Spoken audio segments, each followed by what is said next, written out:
We still don't get paid what I believe we're worth. I had secretly been wanting to try health coaching. Women have been dropping out. Your body is the next frontier of liberation. You have to monetize. We buy into this idea that anyone can do this. Your body becomes proof. Whether or not we're trying to sell a service or a product, all women are brands. Now I'm a health coach. My name is Kyla Tova, and this is Your Body, Your Brand. Episode 8, The Pyramid-Shaped Elephant in the Room. This episode is part 1 of a 2-part episode.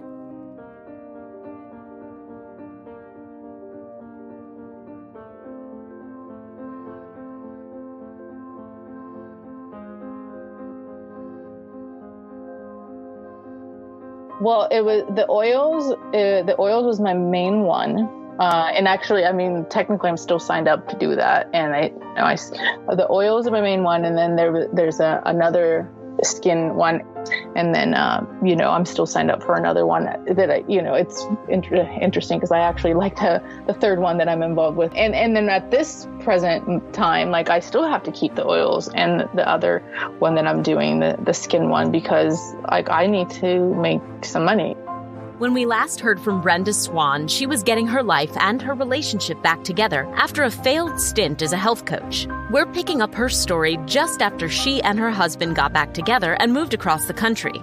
So yes, I had to get involved with these MLMs because it was like, this is the only way I'm going to make some extra money until we figure out what and how and who and how do I make passive income in a way that I don't have to stress it or really try super duper hard so that I can still contribute to our family, to our household, pay my bills, pay all those loans from not only my university, but also all these coaching programs and things that I did, certifications and whatever. I still got to make money. I still got to pay that off and live a normal life, which isn't even that, I don't know, extravagant, if that makes any sense. Yeah, it does a lot. It's one of those things that I've been considering. It's like, okay, how do you make extra money without going crazy? Mm-hmm. Well, you don't. Right. Not in the way that our system is set up. Yeah. That's just the bottom line. So you just have to figure out how to live within it. And I thought I had it figured out for a little while there, but I don't think that I did necessarily. Today, we're addressing the pyramid-shaped elephant in the room, MLM. MLM, or multilevel marketing, is having a day in the media. Everyone is interested in it, either because they're fierce advocates with something to sell you, or because they find something in it to ridicule or shun. People are talking about MLM because it's an obvious target. Either it's that potentially exploitative companies are manufacturing legions of zombies who all smell suspiciously of essential oils and want to talk to you about mascara and releasing them into your Facebook and Instagram feeds. Or it's that potentially liberating companies are creating spaces for enterprising women who have been historically held back from entering into entrepreneurial roles. They're helping women build businesses that empower the seller individually while providing a supportive cheerleading team in the form of an upline and a downline, turning the selling structure into a collaborative, girl-powered boss babe love fest. It's either or, but I'm actually not here to talk about why MLM is right or wrong, good or bad. I'm actually more interested in MLM as a case study, a multicolored legging-wearing canary in the coal mine when it comes to understanding why women are so excited about the prospect of leaving the traditional workforce for non-traditional health and wellness roles. We're looking at MLM from this perspective instead of the easier trope of good job, bad job, because I'm actually really tired of the discourse placing the onus on women. It's their fault for buying into these companies in the first place, so if they get duped, it's their own problem, right? So as Merv Emre, and I hope I'm pronouncing that right, points out in a recent article in the Boston Review, and the article was about reproductive health, but I think the statement expands outward. What starts out as a critique of capitalism becomes a critique of women's choices, and that counts double for MLM. There is a reason why women choose to become multi-level marketers that goes beyond greed, naivete, or even lack of skill in navigating the corporate system. And to understand that reason, we have to shift our focus back to a critique of capitalism so we can stop blaming capitalism's failings on the women that it failed. We're going to talk with both women who are currently selling MLM and those who have gotten burned by it.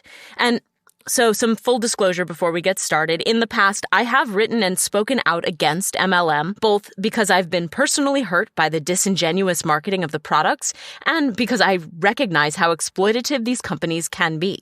I've also, in moments of financial panic, reached out to friends who do sell MLM products and inquired about how to get in. I've never been an active seller for an MLM company, but I can understand why people cave in and try it out. Okay, disclaimers out of the way, my intention in this episode is not to convince you to feel one way or another about them, despite the fact that I will not be an advocate for this business model, but to help you understand why they're compelling in the first place, which is why I chose to include interviews with people who are working as multi-level marketers and are enthusiastic about their career choices. Although, please note, I will challenge some of those ideas that are shared by these active network marketers, especially if they're vague or intended to obfuscate the truth. So before we dive in, just in case you haven't listened to the podcasts or read the blogs about it, let's get to know what the multi-level marketing business model actually is. We'll first hear from my friend Dana Shore, who works for an essential oil company. My name is Dana. I am a network marketer. I am a distributor for an essential oils company. And my day job is more of internet education for healthy lifestyles. And actually, a lot of that entails selling to other network marketers, which is kind of an interesting place to be. I kind of see both sides of that coin. But my sort of distributor job basically entails using the products, sharing them with people, and then if they're interested, getting them signed up so that they also purchase the products. And I don't have to deal with selling one bottle at a time to them or stocking up and having some inventory in my own house. They can just order whatever they want to their own homes, and I don't have to be involved in any of that. So that's always sort of the end goal there. Multi-level marketing companies, also known as network marketing companies, are built through the use of a non-salaried workforce who essentially resell the product offered by the company and make commissions based on their sales. But there's more than one product in this business model. You're not just selling Tupperware, makeup, essential oils, or diet supplements. You're also selling the job of being a network marketer. In theory and in practice, you make more money when you recruit new people to sell the products underneath you than you do just selling the products yourself. And I tell people this when I meet with them or do little classes or whatever. And I always go through the oils and the products first because that's my focus. But then I say, hey, look, I just want everyone to know there is a possibility for you to either get a little money back. Maybe you get your products free every month, or maybe you make a nice little paycheck. That possibility is there.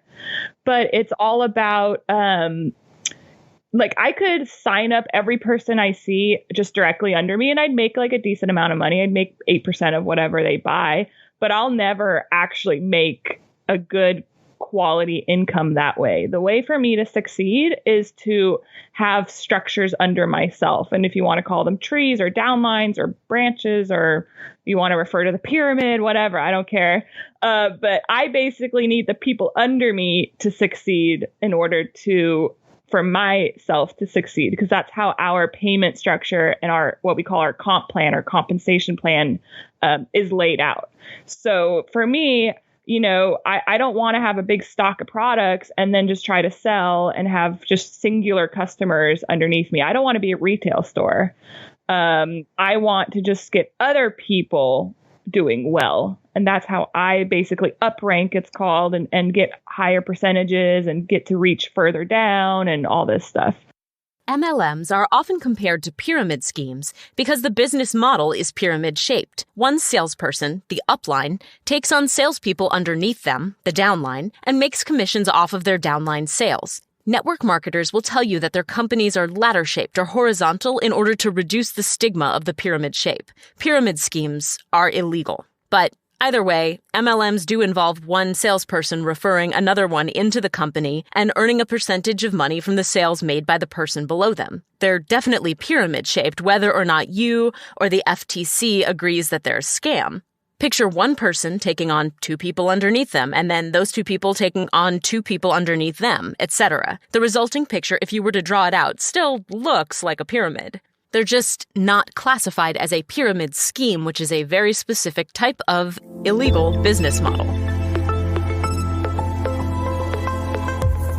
so people have their cynical comments like, oh, is this a pyramid scheme? Is this illegal? And things like that. And when I reflect back when I was working at this 9-to-5 corporation, like that's far more of a like quote unquote pyramid structure, because you have your president at the top, and then you have your like marketing directors below them, then you have your like communication coordinator below them, and the communication coordinator will never have more leadership influence and make more money than the president. That will never happen. But in this model, in MLM and direct marketing, anyone, like any person at the bottom, can grow a huge business and thrive, and nothing holds them back. So there's just so much freedom built into it.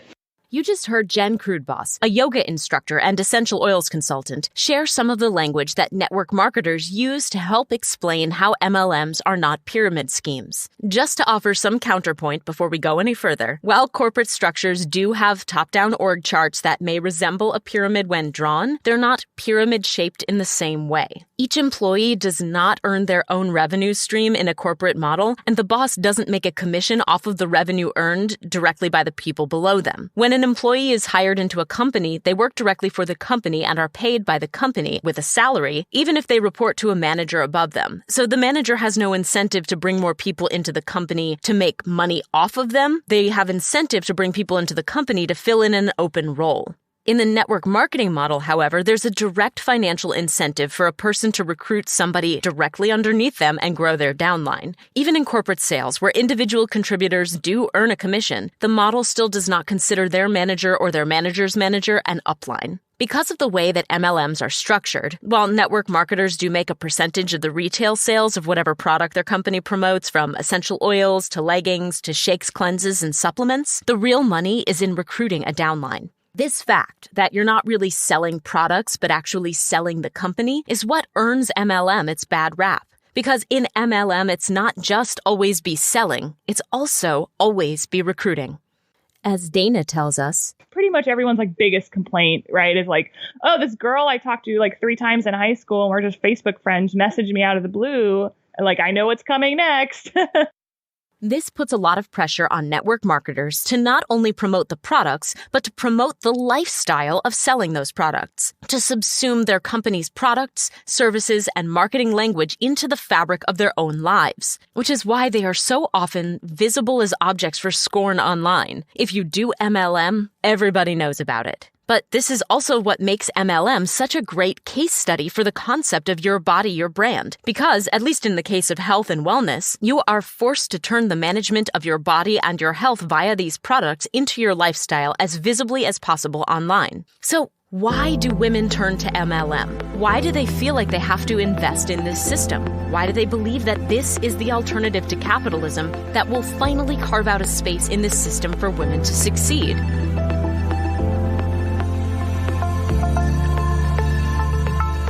And then when I really started to get the business model, that I was like, wait a second, this is the number one way that women who stay at home can become millionaires. And this is a way that, a massage therapist could, like do really well for themselves, one way. And it's not a model where just because I enrolled people below me, like I'll always do better than them. Like they can skyrocket above me, which is just, that doesn't happen in the corporate world. While many of the women we talk to today won't be as successful as Jen, who was on year 2 of building her business and finally covering her rent when we first recorded this interview, the pervading reason behind going into MLM is the promise of capital and the allure of being able to represent a brand that appears to make you both wealthy and healthy. Well, I am a teacher. I teach in college. I'm a wife and mother, and just a general information junkie, someone who likes to try new things, someone who likes to experience new experiences. That's Sarah Kahn, who, for a time, sold weight loss supplements through a multilevel marketing company. For me, it was always, taking on extra shifts at work or teaching extra classes. Like it was always a more traditional way of making extra money. And at the time that this had come up, I was teaching a full day in my day job, and then I was teaching night classes 3-4 nights a week as well. So I was very overworked. So when the opportunity came up, that you can make money for just working out, for me, it was more, well, hey, if I can make money and work out, that'll actually, the money factor will motivate me to work out more. Right. So for me, I looked at it that way. Like if I'm making money off of this, I'm definitely going to get healthy. I'm definitely going to lose weight. And the initial investment was pretty hefty. I have a very understanding husband who is incredibly supportive, and he's never said no. So he was wonderful about it. He said, whatever makes you happy, whatever you want to do. And there was some guilt, but then there was also this promise of you'll make money as well. So when I first signed my first customer, I was over the moon because I thought this is great. But then you start to feel, okay, well, now I have to walk the walk. I have to start losing weight if I'm going to keep making money. And I'm not sure where the line got blurred. MLMs, especially health-based MLMs, often prey on our insecurities about our bodies, just as other health offerings from coaching to fitness training do. As we discussed in episode 1, we live in a culture that basically produces and replicates this insecurity. And in episode 4, we learned how and why we invest in the production of insecurity. So for a lot of women, the initial reason they purchase an MLM product is to fix a health problem. And then once they've made the investment in an identity, they learn they can sell it to others for a profit. I've always had body image issues, always. I've always been a little bit on the heavier side for a number of reasons. I have a thyroid issue, and that's been sort of prevalent throughout my life in terms of, I was never very athletic. I was never really somebody that, got picked for the sports teams, that kind of thing. And a lot of just, cultural stuff too really fed into my personal issues with body image and how I viewed myself. The MLM came along. There was a mutual friend a friend of a friend who had posted something on Facebook, and I had seen it. And, it was along the lines of, would you like to make money and get healthy at the same time? And I thought, oh my gosh, absolutely. And, despite the fact that I had been trying for years, to become a runner, to go to the gym, I tried pretty much everything, including herbal supplements and all those, fad diets and pretty much anything that's been out there to help you lose weight and get healthy, quote unquote. I've tried it.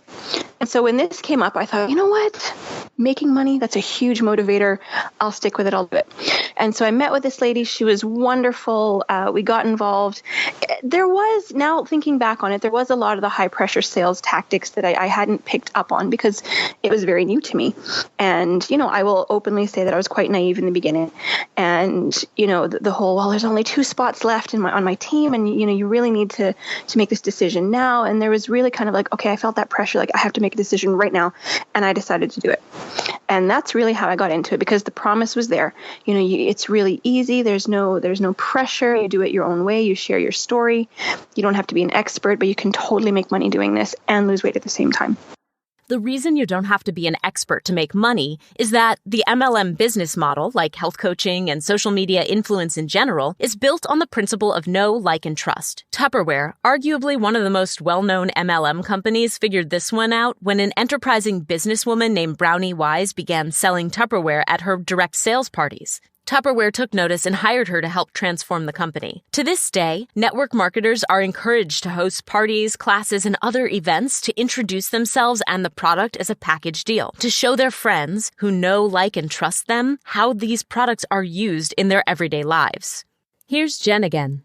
On my Instagram account, I'll have every sort of 10th post, or sometimes even less. Like I remember at one point at the height of my enthusiasm, someone's like, "Are you still doing?" I'm like, yeah. So I was like, okay, maybe I'm not marketing it well enough because no one knows I'm doing it. So I sprinkle posts here and there. I do events, but I mean, it's really the classic recipe, which is like doing classes, and it comes down to like connecting with people. And I genuinely just use the oils in my life. I'm definitely aware to like, I know that if I'm spritzing myself with peppermint on a hot day out with my friends, they'll be like, oh my God, what is that? That smells so good. So I really prefer the model of like, invite them, like lead by example and invite people who are interested to be like, what is that? Oh my God, I used oils, but they've never smelled like this. Tell me more. Just because I didn't want to be that like even though in my heart I'm a crazy oil lady. Like I didn't want everyone to think that. However, as we have seen, the internet has expanded women's ability to reach one another and sell both the products and the lifestyle. In theory, if you've got marketing savvy or a team of people teaching you how to have marketing savvy, you could reach, influence, and recruit an exponentially larger audience than can fit in your living room. By sharing their authentic lives with their friends and family, network marketers are essentially turning their feeds into an endless direct selling party. I have conflicted feelings, honestly, about how to post on Facebook. Facebook is a huge deal for us as network marketers. It is very important. There's people making millions and millions of dollars off of Facebook.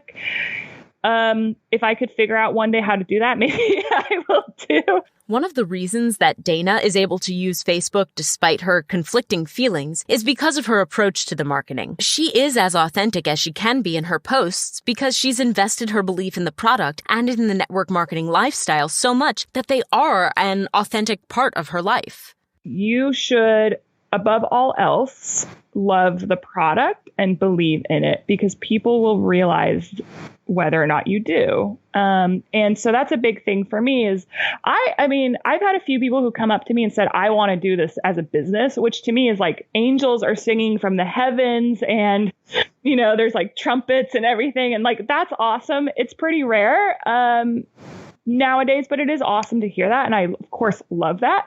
But in general, everyone I talk to, they don't want to sign up because they want to have a network marketing business. They sign up because they love, you know, this product or that product, or they want to become healthier. They want to add this to their life or, you know, whatever it may be.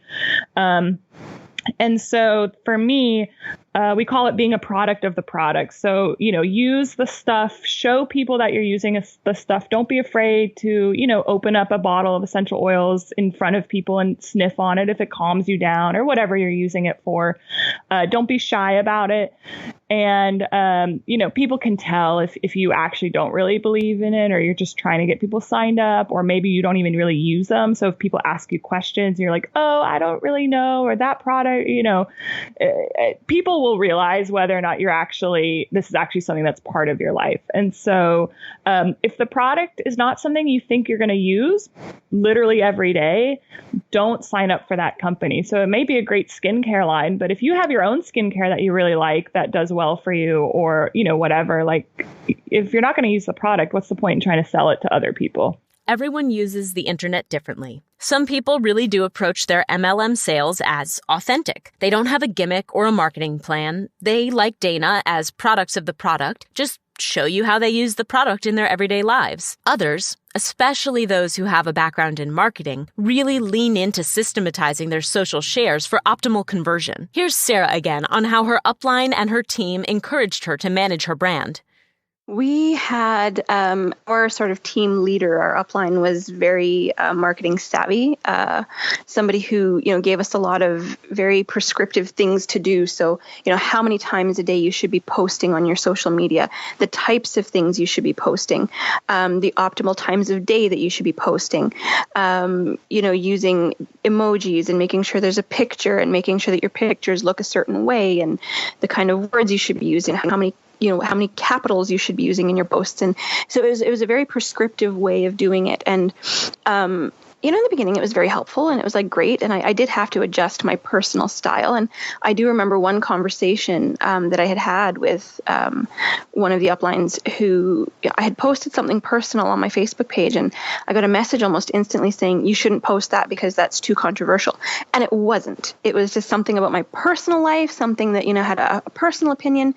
No. You've got to have, everything's got to be positive and upbeat and, you know, looking forward. And I went, wow, okay. So I have to censor who I am now because I'm building this brand. Okay, I understand that. And it starts to become harder and harder because you do start censoring everything you say. The number of posts that I had posted and then deleted because I wasn't sure if it fit the brand, if it fit the mold, you know, it starts to weigh on you. And you know, eventually it got to the point where you're encouraged to reach out to people, you know, to hover on different pages and boards and, you know, jump on people who you think might be interested in hearing what you have to say. And really those aggressive sales tactics that me personally, and I'm speaking for myself here, I'm not comfortable with that. While people who take a very systematized marketing approach to their multi-level marketing sales tend to do better than people who don't, for Dana, she approaches it as just a normal part of her social media use. I definitely post about the products when I am physically use them. So I try not to just set up a picture or shot with some products or casually have one in the background or and then not actually do it. So if I'm actually using an oil, on a sore muscle or something, I will then maybe post about it because I'm literally doing it. Why not share about that? And if people are kind of interested or they also have this issue or they want more information, then they are more than welcome to comment or message me. So I get a lot of people messaging me versus me messaging them. Dana's approach is low pressure, and it's possible that because the product, essential oils, is currently very trendy in the wellness world, it's a lot easier to simply show herself using it and just generate interest in sales just from the visual, as opposed to perhaps a weight loss supplement that might require a little bit more convincing. But at the end of the day, as we've learned in previous episodes, the fact that she or anyone is using her authenticity to model a product to turn her lifestyle into a sales tool means that performative authenticity is still only authentic up to a point. Sarah experienced that shift from authenticity to performance of authenticity while she was selling MLM. At first, I really did like the product. No, I didn't love it. We took the supplement every day.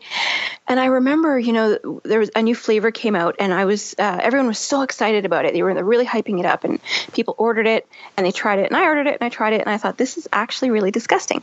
But you don't feel like you can say that.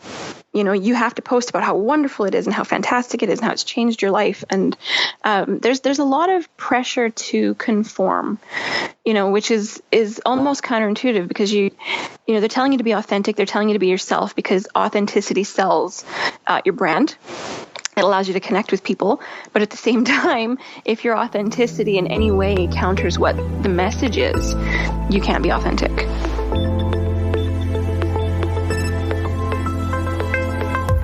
In the world of online marketing, this is kind of a virtue and not a criticism. The idea, again, is to become a product of the product and to tailor your opinions, at least the way in which you perform them for others, to at least continue elevating the product, even if it's not your favorite thing in the world. As a salesperson, you're not supposed to be skeptical of your own product. My friend Hadass Eviatar, who is a current network marketer for a diet supplement, is very much a proud product of her product, and she addressed my concern about authenticity by affirming the inauthenticity of selling on social media, even as she was denying it. I don't think that my posts are inauthentic because I would never say that I can't live without these products. I think my quality of life would not be as good, but I could certainly live without them. I lived without them for most of my life. I'm just doing better with them. But I would never claim that I can't live without them. I would never claim, I don't feel like it's a performance because any Instagram feed, any Facebook feed in that sense is a performance. I don't take pictures when I go to the bathroom. I take nice pictures because that's what I enjoy seeing on other people's feeds. Like I said, I was on holiday for 2 weeks and I took pictures of the landscape and of the food and of the people and this and that, and I had a wonderful time. And I had so many people saying, thank you for sharing those pictures. I really enjoyed a vicarious vacation with you. And that was really awesome. And that was all there was to it. But the point is that sometimes I put out posts which are specifically, this is what I'm doing. And most of the time, it's just, this is my life, and I enjoy my life. And here's the thing, is that everybody is always selling themselves, Kayla, and you know that. If you want people to come to your burlesque show, you have to get them to come. And they're not going to come necessarily just because they love burlesque and they would walk into any random burlesque show. They come because they want to see you. And that is true in anything. If I go to one dentist and not another because I like this particular dentist, and he didn't have to put anything out on Facebook to make me want to go to him. He just happens to be, I went to him on a recommendation and I liked him and I stayed. Hadass and I met when we were both influencers in the online paleo community. We both appeared on an episode of Low Carb Conversations with Jimmy Moore and Friends. Hadass now sells an MLM diet product with which I have had a poor personal experience, and she and I have had contentious conversations about it in the past. I'll admit that our conversation for this podcast was frustrating. I love Hadass, and she has been one of my biggest cheerleaders over the past few years, even though we've never met in person. But I also didn't want to have this conversation without challenging her when I felt that she was dodging a question or falling back to MLM scripts. However, I do want to also acknowledge that she did make a great point about the ways in which authenticity has been eroded on social media. And if other people are exploiting it for profit, why shouldn't she? So here's my issue to that. I want to push back a little bit because you're absolutely right. 100%. Like, I have such an issue with the fact that we all have to sell ourselves in order to make our lives work, but unfortunately we do. And social media is the best way to do that these days. So I completely agree with you. But the difference is, so I sell a burlesque show. I'm selling entertainment that isn't prescriptive in terms of how to live your life. A dentist, yes, may have some prescriptions for you, but they're providing a necessary service that's going to keep your teeth working. The problem that I have with a lot of these network marketing companies is they're selling health in a way that is not necessarily healthy and also can encourage disordered eating. And that is my problem with it. It's not that you're selling a product or that you're selling anything. It's that you're selling a product that is targeted for weight loss or muscle gain or any kind of transformation. And that mindset plays into diet culture, whether or not you personally believe in it. Because the thing is, that product and that company absolutely does. And that is a problem. Like, it's a huge problem. And the fact that you can perform weight loss or, health transformation based on like restrictive eating is concerning to me. And that's why I rant and rail against MLM, because it encourages their people who sell it to believe so strongly in it that they can't hear any argument against it because it's an argument against your ability to make money. And that is my concern. That's why I rant and rail. Not that you're selling something, but that, for God's sake, the company that you work for was the start of a huge eating disorder relapse for me. And it was, it was supposed to just be a healthy kickstart for getting my, energy and life back together, Yeah, it's unfortunate you didn't have good coaching on that, because I think that what they did to you was nothing less than child abuse. And I'm really sorry that this product was part of that particular situation, but it wasn't the product. It was what they did with it. Well, but the way that the product is sold is you're supposed to do a 2-day cleanse where you don't eat anything. No. Yeah, the cleanse, there's 2 cleanse days, and then there was 2 weeks of like smoothies. Yeah, but the cleanse, first of all, it's not 2 weeks of smoothies. And secondly, the cleanse days are not days that you don't eat anything. On cleanse days, I was allowed 6 almonds or half an apple. Well, I'm telling you, they did not do it properly. And it's really unfortunate, because I have to tell you that them allowing you this or that was already the wrong thing. How old were you again? I was 19, 20, something like that. Okay, so you were old enough to do the research on the website and understand what was prescribed in a way with these products, like what the directions on the products was. Yeah, it's really unfortunate that happened, because if I were coaching somebody, that would certainly not be the way it would go. But and I do try to work with people who are looking. My aim is to work with people who are interested in health, not in, I have to be skinny. Those people scare me in terms of working with them, because having interacted with you all these years, Kyla, that definitely has had effect on the way I do this, and I thank you for that. I don't do the before and after pictures, because that's not what I'm after. My client, my ideal customer, is a person who wants more energy, who wants to feel better, not somebody who wants to be skinny. Somebody who wants to be skinny and needs to talk to somebody else, not me. Right. But I mean, the very first thing, I'm looking at the website, the very first block of their things that they're well, so first of all, there's a giant header picture and there's a transformation photo. The second panel is weight loss solutions. And then, you get energy and performance way below the fold. But that's the first thing. That's what they lead with is weight loss. That's what most people want. Right. But can you agree that that's a problem? Here's the thing. I heard a podcast a while back. It was somebody, she was doing this coaching about for single women. It was about how to find your ideal man, and she didn't really want to do that. She had this community and so on, and she was running workshops, and she didn't really want to do the how to find your ideal man thing, how to attract your ideal man. She was like, that's kind of gross. But then she realized that people were coming in ostensibly to look for their ideal man. And what she was doing is that she was working with them on mindset and on self-esteem and on to all the life coaching stuff that we work with to get people to stop hating themselves and to stop talking shit to themselves all the time. And the thing is that people are not going to come in and listen to the good stuff until they've walked in your door. And they'll walk in your door with what they think they want. And you know that that's not what they need. But the point is that if you go to them and you say, you need to work on your mindset and stop hating yourself, and then, your life will be so much better, they're not going to listen. So people might come in because of the weight loss and because of the beautiful pictures, which, by the way, are all true. I've seen those people.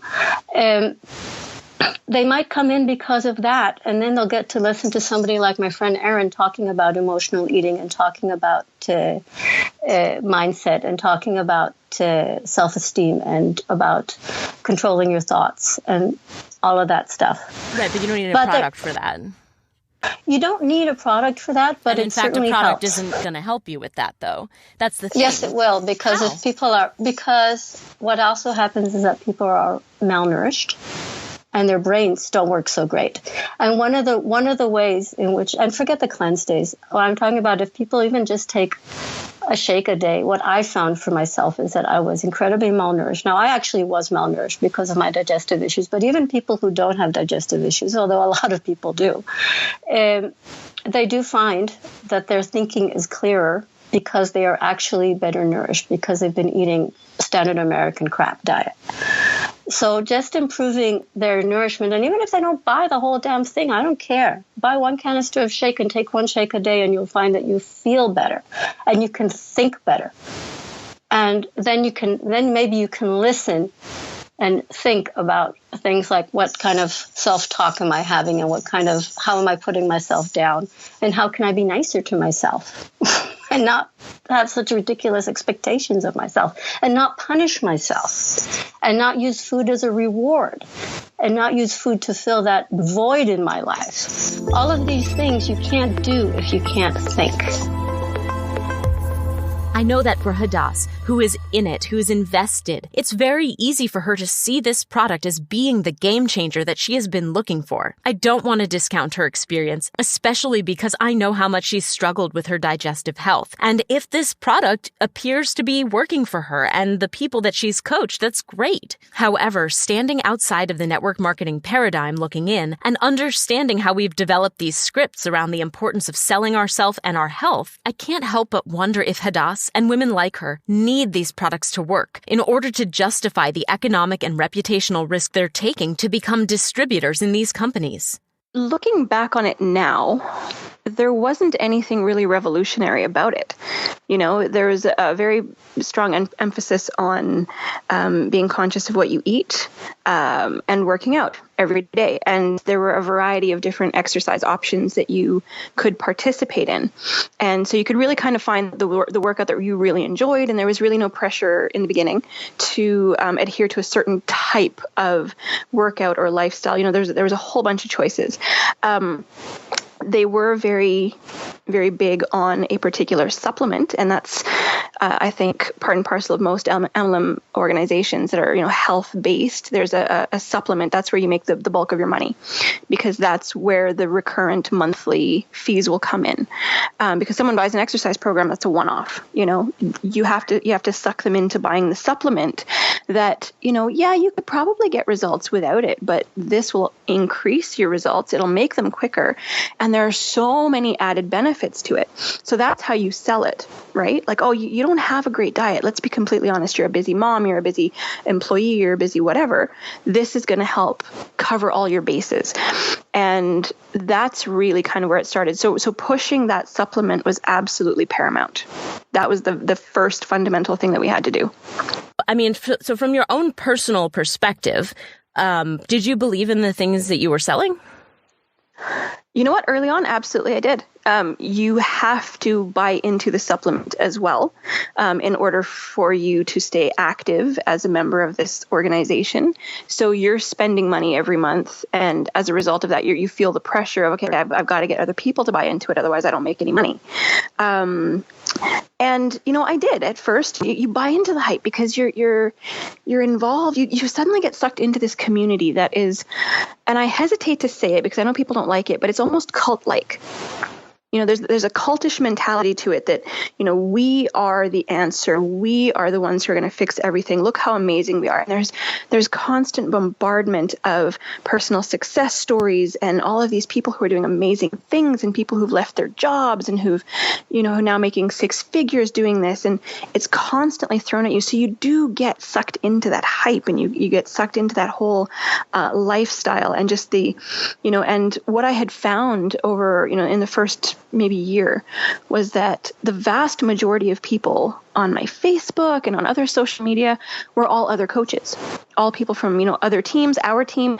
And so you get sucked into this community of people and you stop really interacting with people outside of it,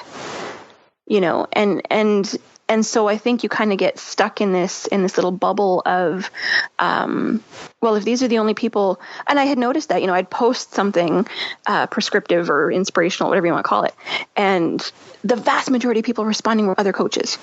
The vast majority of people who were responding were people who were already in the cult.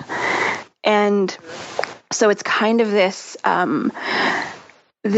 revolving door of accolades and affirmation. And so you really do get caught up in it. You really do. And it's hard to see the forest for the trees after a while. Even Dana is trying to keep some perspective on personal branding, despite the imperative to be a product of the product. Totally. And like I said, I can see it all too, because from the inside, from the outside, in my company and other companies, it's very true that it's you start to wonder, like, okay, well, I wanted to be your Facebook friend because I'm your friend and I want to keep up with what's going on in your life. But all you ever post is about this one company and what you're doing. Like, what else is going on in your life? And I don't want to be your friend if you're just your Facebook page is just a big old advertisement or whatever. So, if I wanted to follow brand pages, I would kind of a thing. And so I think that's a really good point. I think everyone is going to be different about how they do it. And I don't know which way is like the right way as far as either morality or money making is concerned. Like I said, I'm definitely not an expert on any of this. I'm not like a trillionaire yet, I'll say. And I just because I do it one way doesn't mean any other way is wrong or anything like that. I very intentionally, try to intermingle my products and my use of those products throughout my life and like my social media version of my life. I try to mix it in with my dog, pole dancing, traveling, family time, whatever it is, because it is important to me that, again, it's the whole being a product of the product thing, right? I'm not just trying to sell these products because I want to make, $1 off of every time you buy something. I use these products every day. That's how they are in my life. And so then if people ask me about them, of course I'm willing to talk. But for me, it's not just like, here's what I sell. Let me try to sell it at every living, waking moment I have. It's more like, here's what I use. Oh, I also sell it if you're interested. In weight loss or health-focused MLMs, however, being a product of the product can create big problems for you if the product doesn't actually work the way you claim it does. Because weight isn't just a matter of supplementing harder or calories in, calories out, losing weight with a weight loss supplement isn't as easy as putting it on autoship. Sarah experienced that firsthand. I have a number of underlying health issues which do make weight loss and whatnot a lot more difficult than it should be. That's not to say I can never lose weight. It just takes a lot longer. It's a lot harder. There's a lot of factors that kind of fight against it for me. And that's something that I have been coming to terms with personally over the last few years. But, you know, if I wasn't seeing results as quickly as everybody else, you know, I was obviously doing it wrong. There was something wrong with the way I was doing it. I didn't want, this was my favorite line, you don't want it bad enough. You know, and that was the thing that really started to make me question what the hell I was doing. You know, and that's not to say that everybody's like that. I made some wonderful friendships through the company. And some of those people are still involved with the organization, and they're doing really well. Like, they're doing well for themselves. They're authentic. They're able to sell their product and their brand in a way that's comfortable for them. But I can see that they still struggle with the mainstream expectations of the organization. You know, and a lot of it does come down to, well, if I'm not seeing results as quickly as they say I should be seeing them, what am I doing wrong? If I'm not making a certain amount of money every month, what am I doing wrong? And so no matter what you do, it always comes back to, this is your fault. Yeah. You know, it's that shaming that starts to happen, and it's not overt, but it's certainly pervasive. For sure. Well, and especially in MLM, it can be, I mean, it's hugely important that you see results because, you know, if you were working for, let's say, a corporation, right? You come in, do your 9 to 5, you're on a salary, you're going to get paid. Yeah. Right. Even if you screw up a little bit, you know, there obviously, if you don't screw up enough to get fired, right? But you miss a deadline, or, you know, your team doesn't hit a goal, maybe you won't get your bonus, but you're still going to get paid that day. With network marketing, you've bought a product. You got to get it off your hands, right? Like you are responsible for your own success in a lot of ways. If you're not seeing results, you have product like rotting in your closet, you know? I know that I've had family members who've done MLM, and literally you would open up the pantry and there would just be boxes and boxes of nutrition bars that they couldn't sell, that they paid for. So you're at personal risk when you don't sell. Now, on the podcast, we'll talk to other people who are working for MLMs that follow a slightly different model, but you still pay into the system. You still do have to order product to be considered active. So yes, you do. You have to believe in the product because you have to use the product so you can show other people how to use the product so you can get it out of your house. And needing to get that product out of your house can lead to some seriously disordered behaviors. You know, when you don't start to see results as quickly as other people or as promised, you start to panic a little bit, and you start to invest more money in different products and, you know, more, I don't want to say insane, but I guess more insane products, you know, things that are a little bit maybe not as healthy. They had one product that was like basically a 3-day fast that was supposed to help kickstart your weight loss. And when it came out, it was, you know, all the rage, and everybody wanted to try it. And so I tried it, and it was essentially like 200 or 300 calories a day through various supplements. And it was just, I couldn't get through it. I got through 2 days, and I said, I'm going to kill myself if I keep this up. So I had a donut. So the money thing almost becomes an inhibitor. It almost becomes like, well, you start to focus on that, and then the stress from that says, well, I'm not losing weight fast enough, and it becomes this cyclical thing. And sort of as an aside, in having talked to a number of people within our team structure, I had actually found that quite a few people who were showcased within the team as, you know, people who had these massive transformations. And they were touted as those transformations being a result of them being on the program. In fact, they were not solely the program was not solely responsible for those transformations. A lot of those people who had these massive transformations had been on, proper diets for years, or they had been working out for, a year or two before they joined the company, or they had been doing something else. And they got to a point where they had lost loads and loads of weight. And so they joined the company and then touted the company as being responsible for this massive weight loss. But you don't see that as a customer. You don't see that even as an average employee of the company. And so when you see someone who's lost 100 pounds in, 8 months, you think to yourself, oh my God, wow, really? And I can't lose 10 in a month. I'm horrible at this. And it impacts your self-esteem. It impacts your ability to make money because you stop believing in yourself. And I think that's a really big factor, And you can't sell what you don't believe in. And if you don't believe in yourself, how do you sell yourself? Because that's essentially what you're doing with MLM. Becoming a product of the product, in other words, merging your company's brand with your own, can be disempowering in this context. How can you sell an MLM product if you're the product and you don't believe in yourself? So let's go back to Brenda, who turned to MLM after leaving health coaching. The products that I have now that I do sell to make a little extra money, I do use and I do like and I do enjoy to an extent. And I say to an extent because every single company out there, and I don't think it's limited to MLM companies.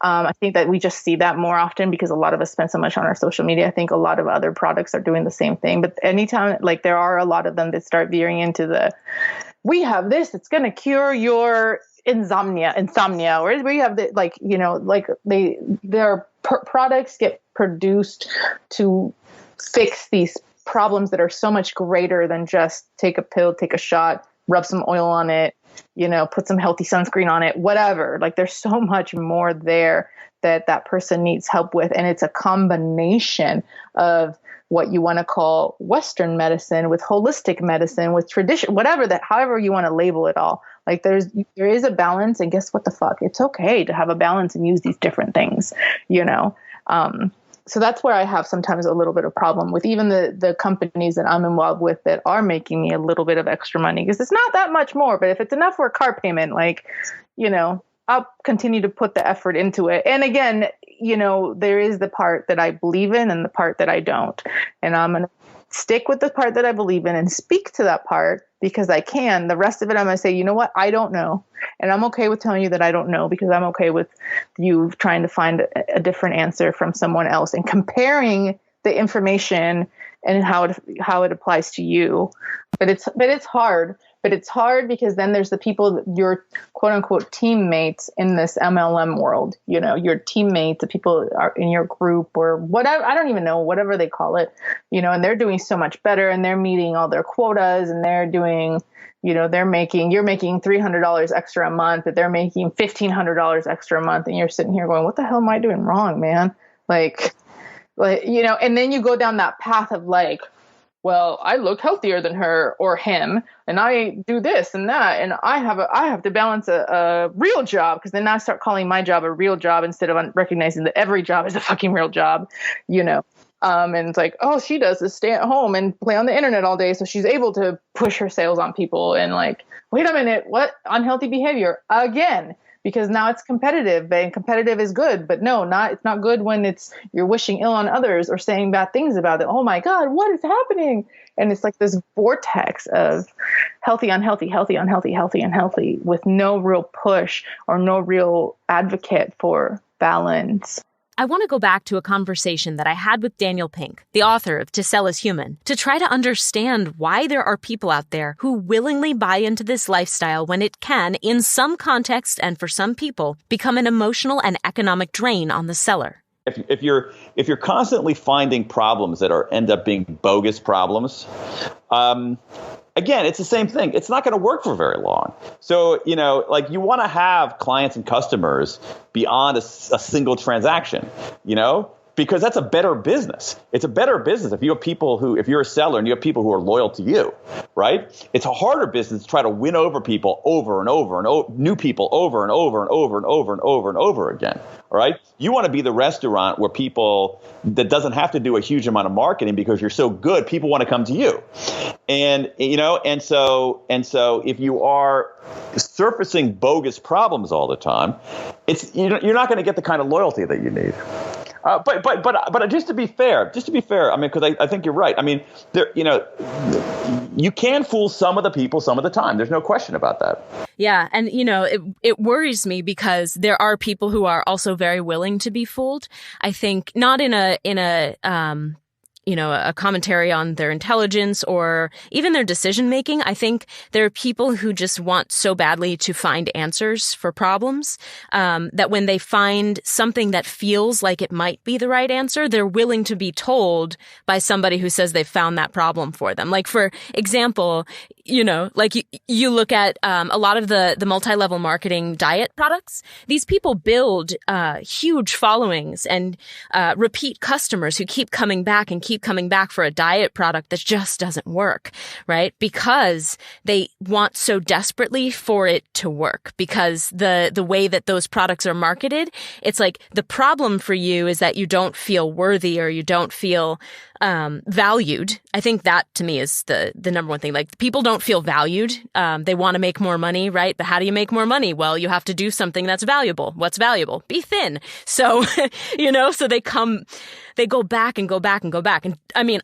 that was me a couple of years ago. I guess 10 years ago, I did my first cleanse and it triggered my eating disorder. So thankfully I stopped doing that. But, it was one of those things where it was like, I was willing to have that problem found for me. My problem was maybe I could make a ton of money and also be thin and also have people love me and buy from me and, create my own business too. Right. So it just worries me that there are people who will continue to, and I don't know if that's a problem we can ever really fix because, you and I can't go around talking to every single person who sets up a Squarespace, right? No, but you make a good point that there is that in some cases you make a good point that in some cases I think that there is among some people there is sometimes a kind of a willing gullibility. I think you're right about that. I see it in the book business where someone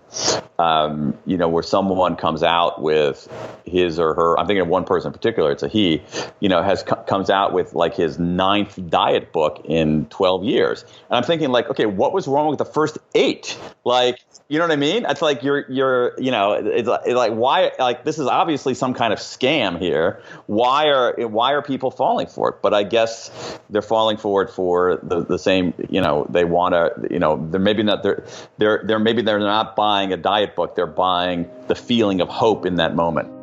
But what is that hope really about? What does the weight loss or the muscle gain or the energy or the relaxation or any of the claims that these products make signify? What hope are multi-level marketers trying to buy and why? I believe it's about so much more than the body, and we're going to get to the bottom of it in our next episode. But before we go, here's a little teaser from Sarah. You become a clone of the industry. Yeah, you become a clone of the industry. Well, there's that pressure. You have to recruit these people. You have to make money. You have to sign this person before someone else does. And yeah, it ceases to become about you and your story and more about business.